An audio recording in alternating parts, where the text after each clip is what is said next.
Bonjour à toutes et à tous et bienvenue dans le Mag Echo sur RCF, présenté aujourd'hui par Sébastien Vaumoron. Alors aujourd'hui, je vous emmène faire une balade avec Anthony Gano. Bonjour. Bonjour Sébastien. Alors Anthony, c'est quoi votre activité? En fait, je vais vous expliquer un peu. Moi, je suis Anthony Gano, donc j'ai 38 ans. Je suis né sur Le Mans. Et j'ai fondé Runway Shower, donc une start-up qui a maintenant 2 ans. Hum. Elle a été montée sur Le Mans. Et en fait, je vais vous raconter un peu l'histoire, la genèse de tout ça. Moi, j'ai passé plus de 12 ans de ma vie en fait assis sur une chaise en fait dans des bureaux. Vous faisiez quel type de boulot? Je travaillais dans la communication, Ouais. voilà. Donc sur Le Mans et sur pas mal d'agences en France. Donc j'ai été amené à me déplacer assez souvent. Et en fait, j'ai flirté assez souvent avec le burn-out. Parce que Hum. j'étais un passionné de mon travail, je passais énormément de temps au bureau. Et parfois, j'allais un peu trop loin, dans un peu trop d'excès en fait de travail. Et j'avoue que ouais, l'approche d'un burn-out, on le sent arriver. Je suis pas allé jusqu'à la phase extrême, mais c'est-à-dire qu'à un moment, je me suis dit, bon, il va falloir que tu te calmes, il va falloir que tu trouves peut-être un remède à tout ça. Et un jour, on m'a proposé de commencer la course à pied. En fait, on m'a dit, ça te ferait un grand bien. Et du coup, j'ai testé, j'ai fait le premier pas. Et j'ai trouvé en fait que ça m'allégeait l'esprit et que j'arrivais à trouver finalement cet équilibre mental pour être performant au travail et puis pour absorber aussi tout le stress, l'angoisse. Enfin, Donc et, c'est la pratique du cardio, de la course à pied, du jeune cadre qui se défonce dans tout, et dans le boulot, et dans le sport, c'est ça? ouais, c'est ça, c'est entre 25 et 35 ans, on donne tout et voilà. Donc en fait, c'est ce qui s'est passé. Je me déplaçais aussi énormément à vélo parce que je trouvais que le vélo taf, c'était vraiment aussi un remède pour limiter mon stress, et puis pour avoir un sas de décompression le matin et le soir. Et en fait, la problématique que j'ai eue, c'est que je me suis rendu compte que dans tous les bureaux où j'allais, en fait, il n'y avait pas forcément d'équipements, alors de douche, de casier, de vestiaire pour pratiquer entre midi et deux ou même le matin avant d'embaucher, quoi. Et je me suis dit, c'est quand même dommage. J'ai même aussi enfin, connu des bureaux où il y avait des douches en fait existantes, mais elles étaient en panne depuis un an Personne ne les et utilisait, tout le personne monde ne s'en les utilisait fichait. parce que justement, il y avait une minorité de sportifs qui les utilisaient et donc pourquoi les réparer Et finalement, ça pénalise les personnes qui ont besoin de s'évader. Donc je me suis dit, bon, ok, t'as soit les salles de sport, t'as soit les piscines, souvent c'est les alternatives, mais bon, Hum. la salle de sport, le forfait n'est pas adapté pour juste une douche, pour un Oui. runner. Ou la piscine est beaucoup trop loin de ton travail, Ben, tu vas c'est pas y long, oui, arriver. ça prend du temps. Ça Ouais. prend du temps. Ouais. Donc je me suis dit, en regardant autour de moi sur les quartiers d'affaires, il y a forcément des petites places pour positionner des stations, moi j'appelle ça des stations, équipées tout simplement de vestiaires, de casiers et de douches, pour permettre à ces personnes comme moi qui, en fait, je ne suis pas un cas isolé en France, pour permettre justement tout simplement d'aller courir, s'évader, marcher, marche rapide, vélo, entre ces heures de travail. Et en fait, avec un accès à proximité des bureaux, le but c'est que ça soit vraiment, on descende de son bureau et on ait accès à cette station, Hum. et qu'on ait vraiment le scénario d'usage d'un sportif d'extérieur. Alors c'est quoi le scénario d'un sportif d'extérieur? Bah, en fait, il a juste besoin de pouvoir se changer dans un abri Ouais, au sec. Il a besoin de déposer ses affaires dans un endroit sécurisé. bien sûr, ouais.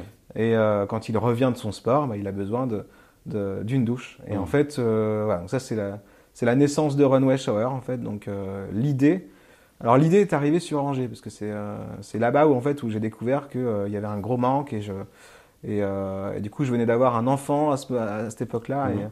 et le soir j'avais pas le temps d'aller courir. Donc c'était le seul moyen, c'était d'y aller le midi quoi. Voilà, donc en fait c'était un gros frein et je me suis dit bon ok, t'as l'idée, maintenant il faut la développer. Donc moi je l'ai développée en fait en parallèle de mon travail, donc je me rajoutais une Ah surcharge, hein. oui, donc c'était deux Euh, journées dans la même. 2 journées dans la même, tout va bien, jusqu'au jour où on s'est regardé avec mon ancien directeur et on s'est dit, il m'a dit en fait, bah, je sais très bien ce que c'est que de monter une entreprise, je sais ce que tu vis actuellement, ça va pas marcher, tu pourras pas faire les deux, il faut être clair. Et moi je lui ai dit, t'as raison, Geoffroy, on arrête là. Et moi je quitte cette entreprise pour développer Runway Shower, donc à plein temps. Voilà. Donc ça, c'était il y a 2 ans, c'est ça? Ouais, il y a 2 ans, ouais, c'est ça, exactement. Comment on fait pour développer ça? Parce qu'entre l'idée qui est utile d'avoir des douches accessibles pour tout le monde dans un espace urbain avec des bureaux à côté, et la première cabine, la première station, comme vous dites, on passe par quelles étapes? La première étape pour moi, ça a été de trouver un fabricant. Ben oui, Parce que, voilà, un menuisier, ça une se fait personne. pas dans son garage le week-end, ça. Ah non, pas du tout. Et puis je voulais vraiment que la première station soit. Si j'avais à investir dans une première station, autant qu'elle soit directement aux normes et directement sécurisée. Enfin, il fallait pas faire de raccourcis sur ce genre de choses parce que j'allais investir de l'argent pour rien. Donc en fait, on trouve un fabricant. Moi, j'ai trouvé Sébastien Leparc, qui est à la Guerche en Sarthe et qui fait des tiny house. Du coup, je me suis dit, pour la première, ce que je vais faire, c'est que je vais la faire sur un plateau roulant. Eh oui. Comme ça va me permettre de la déplacer assez facilement d'un endroit A à un endroit B pour tester plusieurs endroits. En fait, c'est ce qui s'est passé. Et ça fait du matériel d'exposition en plus, où vous pouvez l'emmener, la présenter. Voilà, alors exactement. Mais en fait, la première étape, c'était de trouver un endroit pour la positionner et de la tester et de communiquer autour. Donc en fait, on a été hébergé chez Arnaud Briand, le domaine de l'Épau, donc en Sarthe, qui est bien connu. Et du coup, voilà, il nous a dit... on adore le projet, on adore le concept. On a beaucoup de personnes qui nous demandent des douches au domaine de l'Épau. Bien sûr. Parce que c'est le paradis des runners là-bas. Hein. Même si on est un peu loin des bureaux, mais ça, j'en parlerai après. Et du coup, on s'est positionné là et en fait, on a testé avec du particulier, du professionnel. On a testé, et puis en fait, le domaine de l'Épau, ce qui est bien, c'est qu'on est à l'Arche de la Nature. Donc, on a pu tester notre station en fait dans un cadre, voilà, l'hiver, il y a beaucoup de terre. Mais oui, c'est ça, c'est et un donc peu on a boueux. pu tester le taux de salissure de la station, comment on appréhendait cette notion, parce que c'est un peu le frein en fait Il faut que ça reste propre. Il faut que ça reste propre. Voilà. Donc voilà ce qui s'est passé sur la première étape. Donc au bout de 12 mois, en fait, on s'est dit ok, le partenariat est terminé. Et maintenant, on doit positionner cette station, donc nouveau challenge. Et on va dire l'ultime, c'était de la positionner dans son vrai modèle économique, dans son vrai emplacement de prédilection, qui est le quartier d'affaires. Alors, vous avez eu un premier site, où ça? Alors du coup, on s'est fait aider en fait par le club Centralement, donc bien connu sur Le Mans, par Brigitte Gilles en fait, qui m'a dit Anthony, moi je suis prêt à t'aider à t'ouvrir les portes de Novac Sud, donc sur la gare sud du Mans, et on t'aidera quoi. Et en fait, je remercie Brigitte parce que en fait, on a réussi ensemble à positionner cette station depuis le mois de septembre. Sur Gare Sud. Donc dans son vrai modèle économique, parce qu'en fait on a 2 segments chez Runway. On a l'inter-entreprise, donc on positionne une station sur un quartier d'affaires et on crée un inter-entreprise. Donc ce sont plusieurs entreprises qui participent au financement pour leurs salariés. Oui, c'est ça en fait. C'est une coadhésion, en fait c'est une mutualisation de moyens. D'accord. Parce qu'il faut savoir qu'une douche en entreprise, on parle énormément de sport en entreprise, mais il n'y a que 5 à 10% des salariés qui le pratiquent réellement et souvent. Ça, c'est une réalité.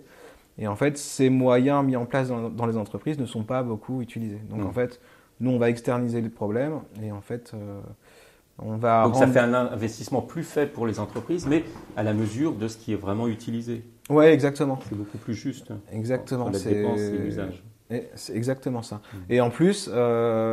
nous, on offre vraiment un service qualitatif, c'est-à-dire que moi, j'ai pas voulu me dire on met une cabane blanche sur le pot de l'affaire avec des douches pas très accueillantes et allez-y quoi, c'est cadeau quoi. Non, en fait, moi, je vais beaucoup plus loin que ça. J'ai vraiment une démarche de respect de l'utilisateur, parce que je sais que voilà, on a besoin de confort après le sport et on a voulu, enfin moi, j'ai voulu vraiment y apporter une partie créative dans tout ça, c'est-à-dire qu'on va apporter du son.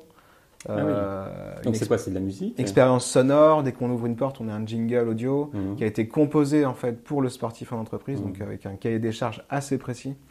Et il y a une trame sonore qui vient vous accompagner pendant votre douche. D'accord. Et cette trame, elle a été composée avec 2 phases, donc une phase descendante et une phase montante pour le cœur, pour repartir en fait au travail. Et on a la partie olfactive, on a la partie... Comme ça, la partie olfactive.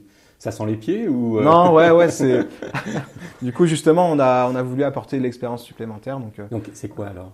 C'est des fragrances en fait choisies qui sont diffusées D'accord. dans les cabines et qui viennent apporter moi je pense un confort réel. Et en plus, la mémoire olfactive, on le connaît bien, c'est une des mémoires les plus puissantes en fait.